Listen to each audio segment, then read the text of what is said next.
Vanguarda Comunidade. Olá, seja bem-vindo a mais um Vanguarda Comunidade. A sua presença aqui é muito importante, viu? Muita gente quer arrumar um emprego e se estabilizar financeiramente na vida. E aí, quando a consegue, acaba não agindo conforme o necessário para manter a condição de trabalho. Nosso objetivo nesse programa é identificar quais são os comportamentos mais inadequados que um empregado pode ter no seu local de trabalho. Nossa entrevistada de hoje é a psicóloga Sara Cristina Marcondes de Lima, correto? É isso mesmo? Sara Carina Marcondes de Lima. E que você já vem atuando nessa área de orientar as pessoas a perceber aquilo que normalmente a gente não percebe, né, Sara? Quando a gente, às vezes, está no ambiente de trabalho e é um pouco mais agressivo, fala um pouco mais alto, ou fica cuidando muito da vida alheia, e as coisas são comportamentos que não aparecem num processo seletivo, numa entrevista de seleção de pessoal numa empresa, né? Sim. Normalmente não aparece. Não aparecem. Só com o tempo que vai chegando. Só com o tempo. Eu costumo dizer que as empresas admitem pelo currículo, né? A pessoa se esforça, elabora o currículo, coloca suas qualidades, suas habilidades e são demitidas pelos comportamentos. Porque os comportamentos não são incluídos no currículo, né? É o dia a dia, é a rotina que vai aparecer, que vai fazer com que esses comportamentos apareçam.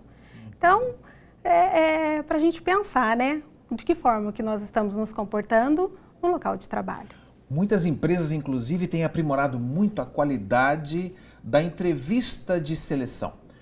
No sentido de que a contratação equivocada de uma pessoa, que pode ser brilhante na hora do currículo,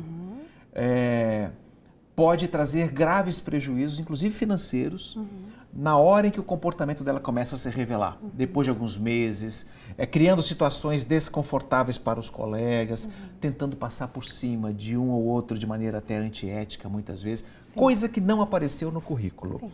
Ou seja, eis aí um setor importante das empresas que está se modernizando muito, que é o setor de RH. E você, como psicóloga, sabe o quanto que uma entrevista bem encaminhada, como a nossa aqui, por exemplo, acho que está sendo bem encaminhada, né? Você está batendo papo bom, né? Mas às vezes a pessoa não faz esse critério, não percebe certos detalhes, né? O que você acha que precisa ser percebido de cara para que esse filtro possa funcionar da melhor maneira possível e evitar uma contratação equivocada por parte da empresa?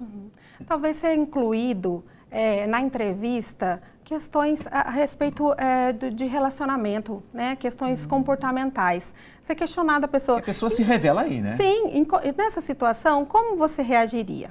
Né? Situações hipotéticas.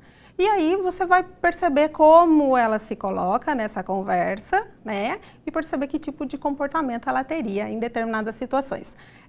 De fato, isso pode também não transparecer o que o candidato realmente o que o candidato realmente quer. Tem gente que se esquiva direitinho também aí, né?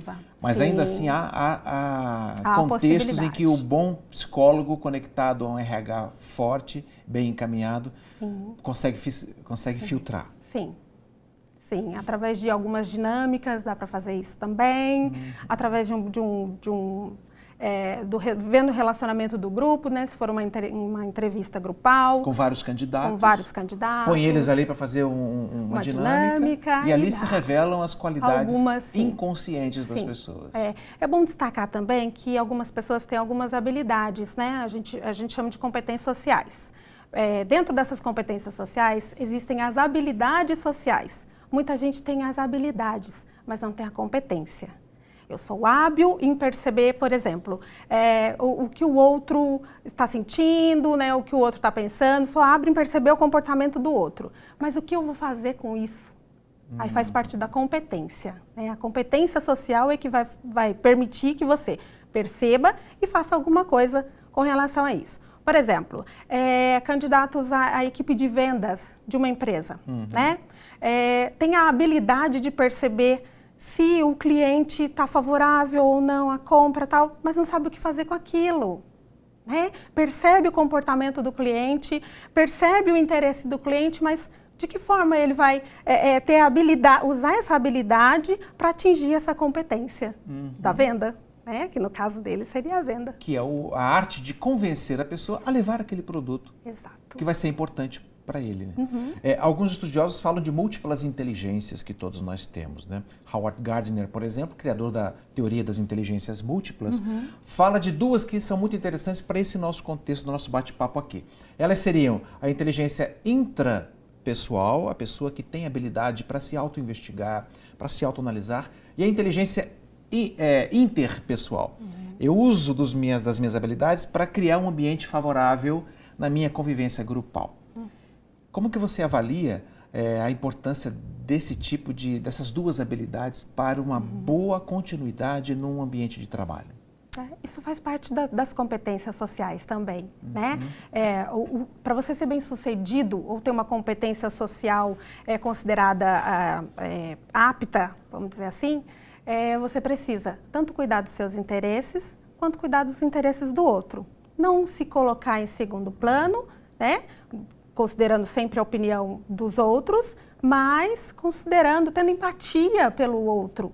E isso a gente pode ver muito, Carlos, através da comunicação, né? Que são um dos tópicos em que eu trabalho, essa questão de o que as empresas não procuram no funcionário. Elas não procuram uma comunicação inadequada. Né? E eu costumo falar muito de consideração e de coragem, costumo fazer esse L, a consideração e a coragem. Quem tem muita consideração acaba se colocando em segundo plano, e quem tem muita coragem não considera a opinião alheia. Então, o que é legal? Ter o equilíbrio disso, né? Colocar Tanto as duas coisas. coisas. A consideração pelo outro e a coragem, quer dizer, eu vou me colocar de forma adequada sem ferir o outro. Sem ferir o outro. Interessante a gente perceber que quando a gente começa a analisar o que as empresas não querem encontrar em você, funcionário, a gente começa a perceber, será que eu preciso mexer em alguma coisa? Será que eu preciso resolver alguma coisa? A Sara Karina desenvolveu uma lista de temas muito interessantes, de assuntos muito interessantes, que são comportamentos inadequados. Vamos citar um, por exemplo, para a gente poder começar a falar, que seria o zelador da vida alheia. Tem gente que adora ficar fiscalizando o que está acontecendo na paredinha do lado, na baia do lado. Sim. Complicado isso, né? Sim, muito complicado. Complicado porque se interessa tanto pela vida do outro, às vezes até aparece que é uma pessoa acolhedora, uma pessoa que, olha, eu estou interessada na sua vida, eu quero te ajudar, né? Vem com aquela palavra de auxílio, mas na verdade quer manter o domínio daquilo, né? Daquela situação. E o que é pior, muitas vezes ainda ultrapassa os limites e comenta da vida de um com o outro, gerando fofoca. Né? A fofoca é um dos termos que mais prejudica as relações dos funcionários. Né? Fulano falou que aconteceu isso com você, é verdade? E aí, né? A pessoa confiou em falar para outra e o assunto foi, né, espalhado dessa forma, a pessoa se sente exposta e aí as relações vão se deteriorando. Né? Uma não confia na outra, aí vira cara, né? Uma vira cara para outra. E aí, como é que fica? Como é que fica e a produtividade começa, a cair. Produtividade cai, as relações não são estabilizadas, né? E aí a empresa também sofre com isso. Claro, sofre, sem dúvida. E tem que depois administrar essas diferenças que incomodam tanto, né? Aliás, isso não são nem papéis, são jogos sociais, que as pessoas um jogam com a outra, assumindo uma fachada que não lhe pertence, para esconder muitas vezes um sentimento de inadequação, de vulnerabilidade tão grande. Tá interessante esse negócio, tem mais alguns itens que ela separou para a gente poder conversar aqui sobre comportamentos inadequados. Vamos ver se de repente a gente está mergulhado inconscientemente num desses, vitaliza alguns desses na nossa prática profissional. Daqui a pouquinho no próximo bloco. Até já.